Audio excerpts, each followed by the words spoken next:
Bonjour à tous. Bon, j'espère que vous allez bien depuis le temps que j'ai pas fait de vidéo et que j'ai pas été présente, c'est vrai. Ça m'a manqué, bien évidemment.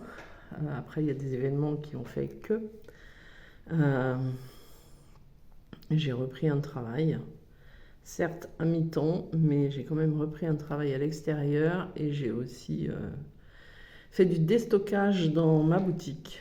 Voilà. Mais là ça commence à aller, j'arrive à me poser et je vais commencer à faire en plus régulier que ce que je faisais avant. J'ai eu besoin de ce laps de temps pour la réflexion et par rapport à tout ce que j'ai vécu dernièrement dans ma vie professionnelle, familiale et avec ma moitié. Donc voilà, j'ai eu besoin de m'accorder quelques temps pour moi. Voilà. Donc j'ai mis des lunettes parce que je suis pas coiffée ni rien. En fait, j'ai eu envie de faire cette vidéo. C'est sur un coup de tête, hein, parce que j'avais vu quelque chose par rapport à une amie et elle va se reconnaître. Et du coup, je me suis dit, allez hop, fais une vidéo, c'est toujours plus parlant. Aujourd'hui, je suis en congé, mais quand je suis en congé, moi, c'est rangement, ménage, donc je ne suis pas apprêtée pour faire les vidéos, c'est pas grave. Alors, le sujet était par rapport aux énergies qui peuvent entourer votre moitié. Et c'est vrai que euh, on commet des erreurs. Alors, oui et non, parce que, enfin, on dit qu'il n'y a jamais d'erreur. Moi, quand j'ai commis des erreurs, je les ai reconnues, hein, et je me suis dit, oh là là, finesse, t'as commis des erreurs. Voilà, donc, est-ce que c'est voulu, est-ce que c'est pas voulu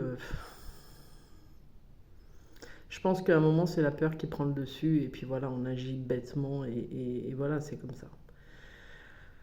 Alors, je vais parler que de moi, de mon expérience personnelle. Ah oui, mon expérience, c'est la mienne. Dans mes actions et mes réactions et mes inactions par rapport aux énergies qui m'entouraient et qui entouraient ma moitié. Donc je mettrai énergie tierce, bien sûr, pour que les gens puissent comprendre. Mais je vais parler que de moi. Alors, je vais commencer quand même par vous expliquer quelque chose que je faisais quand j'étais enfant. Quand j'étais petite, j'avais ce côté rêverie. Moi, je suis un Verseau, je pense que c'est aussi quelque chose qui fait que j'ai le côté rêverie assez bien. Bon, presque d'autres Verseaux sont comme ça, je ne sais pas. Mais je vais prendre en compte le fait que je sois un Verseau et le fait que je sois une fille aussi, parce que on a tendance à oublier que même un chasseur fille ou un chasseur homme, on n'agira pas de la même manière. Donc voilà. Mais moi, quand j'étais petite, en fait, je me rappelle que souvent, alors je jouais régulièrement seule avec, par exemple, mon jeu fétiche était un jeu de cartes qui s'appelait le jeu des 7 familles, dans lequel il y avait des super personnages. Vraiment, c'était pas le truc, c'était vraiment le truc réel, hein. C'était vraiment la tête de la mamie, la tête du papy, etc. Et moi, rien qu'avec ça, je m'amusais à faire comme si, parce que j'avais ce côté aussi famille à l'époque. C'est marrant parce que je l'ai toujours eu, hein, en fait, je m'aperçois. D'aimer les gens qui se rencontrent, le côté familial, etc. Et du coup, dans ma chambre, j'avais un volet coulissant, et c'est vrai que j'avais cette tendance à aimer et à trouver plus cocooning quand il faisait nuit. Voilà, quand la nuit tombait. Dans ma vie avec mes parents, c'était pareil, hein. C'était pas que quand je jouais, mais ce côté-là, avec ce jeu des 7 familles, en fait, je faisais rencontrer, par exemple, les mamies qui sortaient. Donc, je prenais les cartes, je mettais les mamies les unes à côté des autres, j'inventais des langages, etc.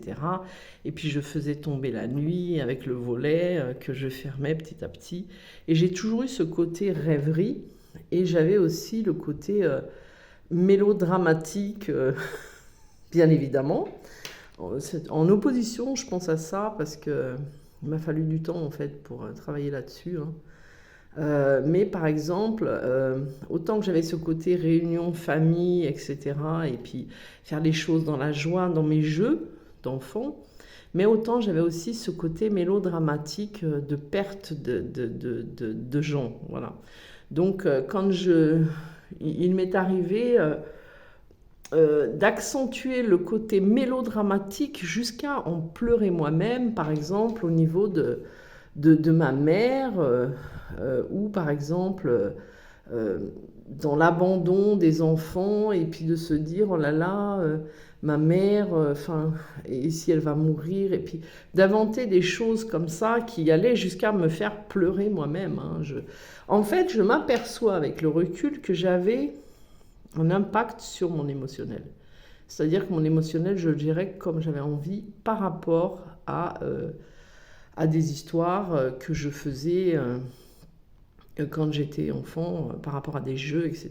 Et je manipulais quand même pas mal les deux énergies. Autant c'était positif, et voilà, je faisais des choses qui m'amenaient du bien-être, autant j'étais capable aussi de m'amener du mélodrame et la mélancolie et la tristesse. C'était assez flagrant. Alors, pendant des années, ça a été comme ça, hein, les rêveries, même à l'adolescence, j'avais même écrit un livre à l'époque, dans mon adolescence, j'avais écrit un livre sur la drogue, etc. Pourtant, je ne me droguais pas, mais j'avais écrit des choses comme ça. Je me rappelle aussi qu'à une époque, j'avais lu le journal d'Anne Frank, non, L'Herbe Bleue, pas le journal d'Anne Frank, L'Herbe Bleue. Je me rappelle que j'avais lu ça, et c'est vrai que je pense que c'est par rapport à ça que j'avais écrit ce livre-là. Pour moi, hein, c'était un livre que j'avais écrit, et puis après, j'ai pas continué, bien évidemment, hein, je l'ai déchiré, je sais même pas où il est. Parce que depuis que je suis jeune, j'écris. Par contre, tout a disparu lors de mon premier divorce. Mon ex-mari a tout jeté. Quel con. Je rigole, mais bon, quelque part, ouais, quelque part. Oh si, ça m'aurait peut-être intéressé de les lire, mais bon, c'est pas grave. Ça n'en est pas grave pour autant. La seule chose que je regrette qu'il ait jeté, c'est mon carnet de santé. Ça, par contre, je regrette. Mais bon, tant pis, c'est comme ça. Et donc, ce côté mélodramatique, ce côté d'accentuer, bien évidemment, je l'ai eu aussi quand j'étais avec mon jumeau. Voilà. Donc, ma mémoire d'enfance, elle est venue se scotcher à ce que j'étais en adulte, et j'arrivais à imaginer des choses qui n'existaient pas, hein. C'était le côté mélodramatique qui a eu en fait plus de puissance. C'est-à-dire que j'arrivais bien plus à imaginer des choses difficiles, de tromperie, de trahison, de l'imaginer avec quelqu'un d'autre, de ci, de là, de me persécuter, de me faire mal, que à faire l'inverse en étant dans le côté bonheur, le côté joie, le côté ci, le côté là. C'était vraiment ce côté mélodramatique qui avait pris le dessus sur moi. Il a fallu que je travaille énormément contre mon ego et contre tout ça pour à un moment ne plus nourrir justement ce côté-là. Mais il m'a fallu un sacré boulot, croyez-moi. Moi, je l'expliquerai. De toute façon, ça fait partie des vidéos que j'ai pas terminées et que je vais terminer en expliquant comment j'ai fait justement pour lutter, pas pour lutter, mais pour cohabiter avec cette part sombre en moi qui en fait était immense au bout du compte. Voilà. Donc le sujet, tout ça a un rapport, hein, bien évidemment, parce que moi, dans ces cas-là, tout ce qui est énergie tierce, entre guillemets, oui, tierce, autre que lui et moi, que ce soit des énergies en personne ou autres. Alors, c'est pas tant tout ce qui peut être cigarette ou des choses comme ça qui m'a perturbé plus que ça. Moi, c'était surtout le côté personne. Donc voilà. Mais j'ai volontairement, par moments et involontairement, laissé mon esprit, puisque j'arrivais à gérer ça déjà enfant, laisser mon esprit imaginer des choses pour voir où moi j'en étais. Ça a été côté sadomaso, quoi. Alors, je rappelle quand même que les énergies difficiles que l'on peut vivre au niveau énergétique avec son jumeau peuvent amener une part de sadomasochisme dans les relations, que ce soit dans les relations physiques, mais dans les relations entre les personnes. Voilà, on a ce côté, et moi j'avais ce côté sadomaso avec moi-même, de me faire un mal fou des fois, qu'au bout du compte, ça me persécutait quand même pas mal, et ça faisait partie de mes parts sombres, hein, qu'il a fallu que je trouve, que je reconnaisse beaucoup, et je les ai aussi découverts en effet miroir avec ma moitié, qui en fait, à chaque fois que je construisais quelque chose pour cette relation, arrivait en autodestruction. Voilà. Alors moi personnellement je l'avais remarqué, mais au-delà du fait que je l'avais remarqué, c'était aussi en ayant une consultation avec Perle qui en fait me l'a dit de but en blanc, votre jumeau est autodestructeur avec vous. Ce que j'avais compris. Puisque ça ne pouvait pas être autrement.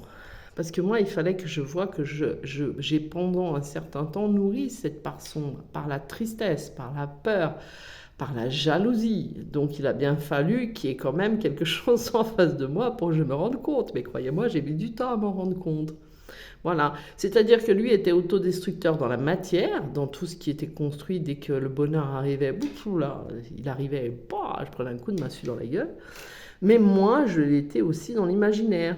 Donc, il a fallu un certain temps pour me rendre compte que je nourrissais sa façon de faire avec mon état d'esprit. Voilà. Donc, le sujet avec cette amie-là, que je passe mon temps à engueuler d'ailleurs, elle n'aime pas. Je l'engueule pas, mais je lui dis les vérités, les chutes au cul, ça fait du bien, parfois, quand ça aide. Et bon, c'était dans ce sujet-là où c'est vrai qu'on a tendance, parce que c'est nos jumeaux, et c'est surtout par le fait qu'on s'octroie un droit qu'on n'a pas, franchement, puisque moi ça a été ça, hein, c'était le fait que c'est mon jumeau, donc je m'octroyais un droit que de base je n'avais pas, mais qui était nourri par la peur de toute façon, et par le fait de se dire non mais là avec cette énergie-là, mais ça va pas, non mais ça va pas. Et moi le pire de tout, c'est que j'ai régulièrement été le voir en lui disant mais cette personne elle est toxique pour toi. Tu te rends pas compte, ouvre les yeux, c'est cette personne qui fait ci, c'est cette personne qui fait là. Excusez-moi, j'ai chaud. La chose à surtout ne pas faire, il a fallu que je la fasse. La chose à ne surtout ne pas faire. Et en même temps, dans un sens, c'était réel, hein, parce que on a cette possibilité de voir. Franchement, moi je voyais ce qui se passait, ce qui se tramait, je le voyais même très bien. En plus, quand on est médium, ça nous aide pas vraiment, parce qu'on voit encore plus, mais j'avais pas le droit de le lui dire. Voilà. Et moi, je m'étais octroyé ce droit que c'est mon jumeau, donc j'ai le droit de lui dire que les gens qui l'entourent sont toxiques. Pendant ce temps-là, quand je faisais ça, je ne m'apercevais pas non plus que du coup, moi-même, j'étais toxique dans ma propre relation, avec mon attitude, mais aussi que j'avais autour de moi plein de personnes qui étaient aussi toxiques, qui en fait m'aidaient à entretenir les choses dans le côté bas de l'énergétique de ce lien. Voilà, c'est-à-dire que des personnes, moi j'avais des personnes à qui je racontais ce que je vivais, qui n'étaient pas, ou qui étaient dans ce cheminement, mais trop au début pour avoir suffisamment de recul et dire laisse tomber, voilà, ou qui étaient du cercle familial, amical, bon familial pas trop, dans ma famille ils s'en foutent un peu, hein, mais amical quand même, qui en fait, me disait, ouais, tu te rends compte quand même de ce qu'il fait, tu te rends compte de ci, et qui m'aidait à entretenir quand moi je leur expliquais que la personne pour moi elle était toxique, même si je le voyais, même si c'est pas la personne en elle-même. La personne en elle-même, elle est toxique pour elle-même, mais là, elle était toxique pour ma relation. Après qu'elle soit toxique pour elle-même dans son comportement, ça ne me regarde pas, je m'en fous, hein. Enfin maintenant, parce que de base, avant, la jalouse, oh là là, l'égoïsme que j'avais, hein,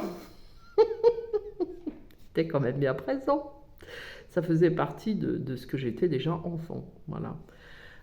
Mais ça accentuait en fait, c'est-à-dire que moi je disais des choses qu'il avait fait et que des personnes lui avaient fait faire, et d'autres personnes elles me dirent mais laisse tomber, lâche-la faire. Ce qu'elle m'aurait dit une personne très évoluée, c'était avant de regarder ce qu'il fait, regarde ce que tu fais toi. Mais par contre, moi j'ai côtoyé, parce que en 2017 quand j'ai commencé par rapport aux flammes jumelles, il n'y avait pas autant de vidéos que maintenant. On n'avait pas le même recul. Le recul, les analyses, elles ont été faites au fur et à mesure du temps, au fur et à mesure des discussions, que certains qui ont ça dans leur chemin de vie, de faire, pour aider les autres, n'avaient pas autant de recul à ce moment-là. Elles ont commencé à en avoir maintenant. Excusez-moi. Mais du coup, à l'époque, il n'y avait pas ça. Donc, j'avais, moi, principalement des personnes... Déjà, je ne connais pas tout le monde. Perle Voyance, à l'époque, je ne la connaissais pas. Et puis même, si je la connaissais avant, ces vidéos d'avant et de maintenant, elles n'ont rien à voir. En 4-5 ans, ça fait 5 ans, je crois, ou 6 ans bientôt, il y a quand même une sacrée évolution. Voilà. Donc, c'est sûr que j'ai quand même cheminé pendant un certain temps seule aussi, parce que je ne regardais rien, parce que je ne demandais à personne, parce que j'étais encore dans le sens, moi, je m'étais tellement débrouillée depuis l'âge de 10 ans, vous voyez, à partir de 10 ans, que je ne demandais pas spécialement de l'aide aux gens, donc j'ai commencé, je n'osais pas en fait reconnaître mes faiblesses. J'avais peur de reconnaître mes propres faiblesses, parce que peut-être que ça m'aurait enlevé quelque chose en moi, dans l'image qu'on m'avait donnée et dans ce que j'avais dû faire pour m'en sortir dans ma vie, je ne sais pas. Mais en attendant, c'était sûr et certain que je ne voulais pas demander de l'aide, parce que demander de l'aide voulait dire « Waouh, là tu n'y arrives pas. Là, il y a quelque chose qui ne va pas et là, tu n'y arrives pas. » Alors bien évidemment, à force, j'ai fini par le faire quand même. J'ai arrêté d'être têtue. Mais bon, en effet miroir, déjà, si on regarde là où on est, ma moitié et moi, dans nos signes astrologiques, on est des opposés. Voilà, c'est le signe astrologique que lui il a et le mien sont en totale opposition. Voilà. Donc, il y a ça aussi qui joue, hein.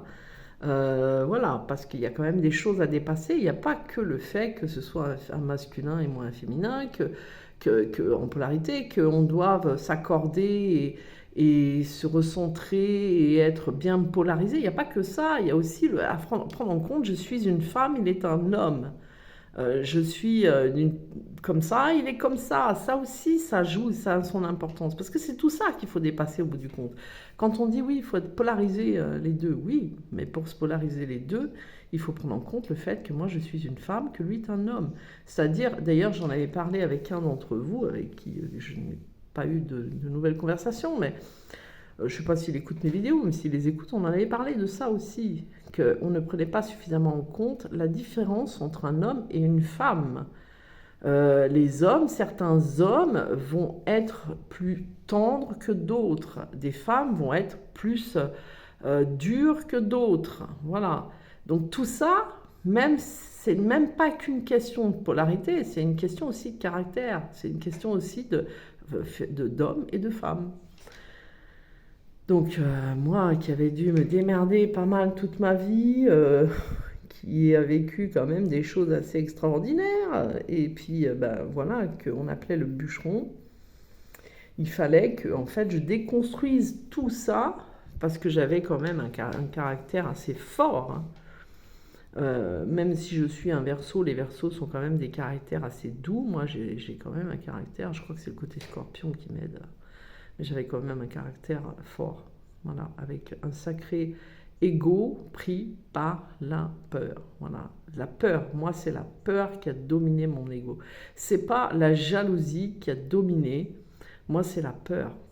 La peur de plein de choses. La peur de ne pas y arriver, la peur... excusez-moi encore. Et donc, cette peur, il a fallu quand même que je la combatte et que j'aille voir de quoi j'avais peur exactement.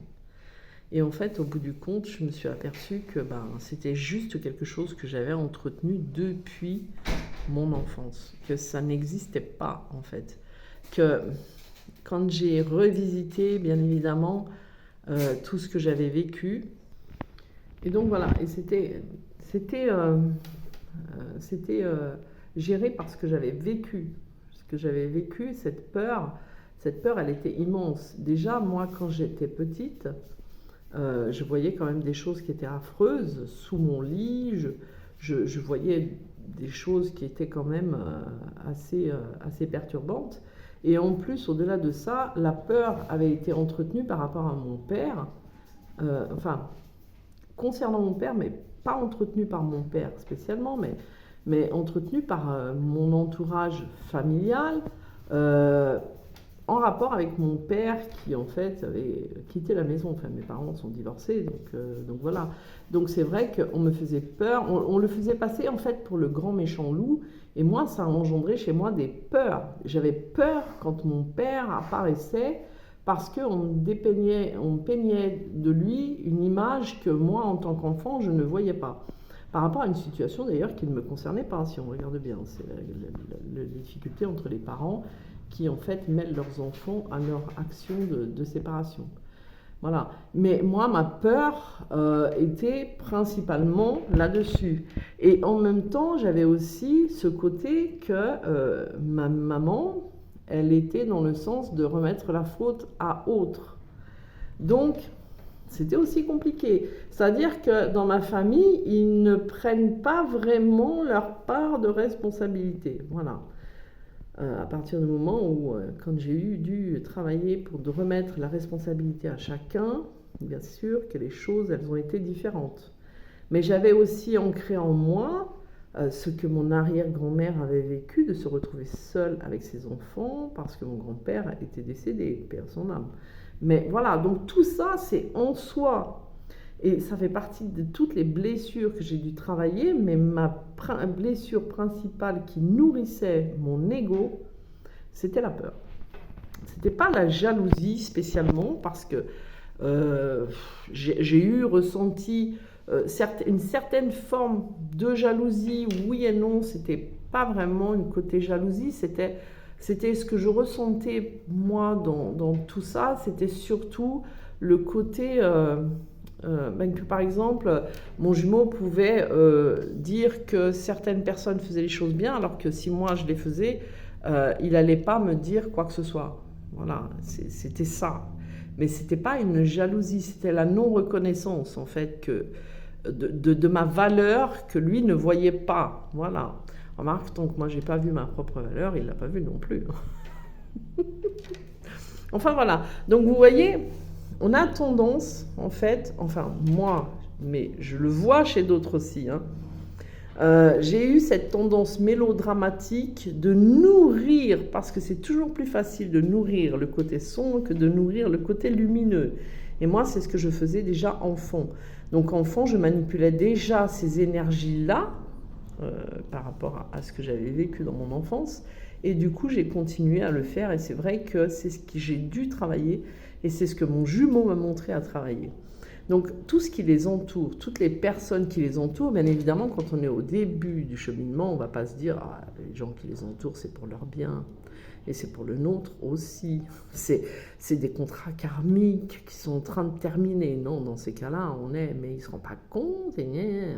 Donc il faut un certain temps pour en fait s'apercevoir que notre peur à nous, elle entretient en fait tout ça. notre ego, notre jalousie, enfin notre ego géré par la peur ou par la jalousie ou par l'envie ou par ci ou par là, peu importe, c'est nous-mêmes qui en fait entretenons tout ça. Et moi, pour ne plus entretenir tout ça et dire oh là là, je m'en fiche total, eh ben il a fallu qu'à un moment je retourne dans mon enfance et que je me rappelle de tout ce que je faisais quand j'étais petite au niveau de mes propres jeux. Voilà. Et que tout ça, je l'avais... le côté mélodramatique, le côté en fait qu'on a, enfin que j'avais, je préfère parler pour moi-même, d'entretenir ce côté, comment on peut dire ça? Vous savez, plainte, on se plaint, voilà. Parce que la plainte, ça amène de la tension. D'ailleurs, j'avais déclenché une fibromyalgie en 2004, oui. Et c'est vrai que cette maladie que j'avais déclenchée par mon comportement, par le fait de vouloir aider toujours tout le monde, parce que j'en ai fait, hein, oulala mazette, qu'est-ce que j'en ai fait moi, surtout au niveau familial, ben tout ça, ça m'avait, enfin j'avais déclenché cette maladie-là, pas que pour ces raisons-là, mais après je m'en servais, je connaissais l'utilité de, ben là on va me plaindre, là ça va m'empêcher de faire certaines choses, là j'aurai des excuses, voilà, des excuses. Hein. Donc à un moment, il faut se regarder le nombril et se dire oh là là là là là là. Alors si le jumeau il est comme ça, comment tais-toi? Comment tais-toi? Tais-toi quoi.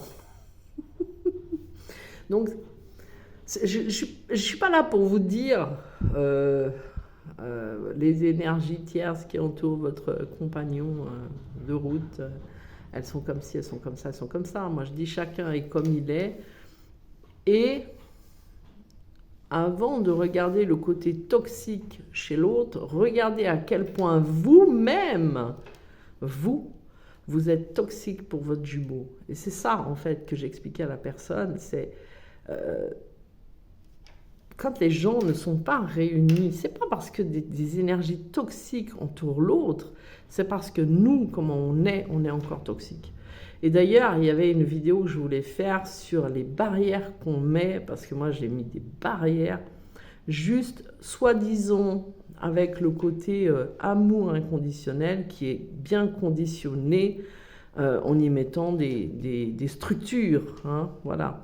Donc bon, j'espère que ça vous aura servi, j'espère que vous aurez compris là où ma vidéo vous emmène. Voilà, en attendant, je vous embrasse, je vais revenir vite parce que ça m'a manqué quand même. Voilà, je vous embrasse, je vous souhaite une belle journée, à tout bientôt, ciao ciao.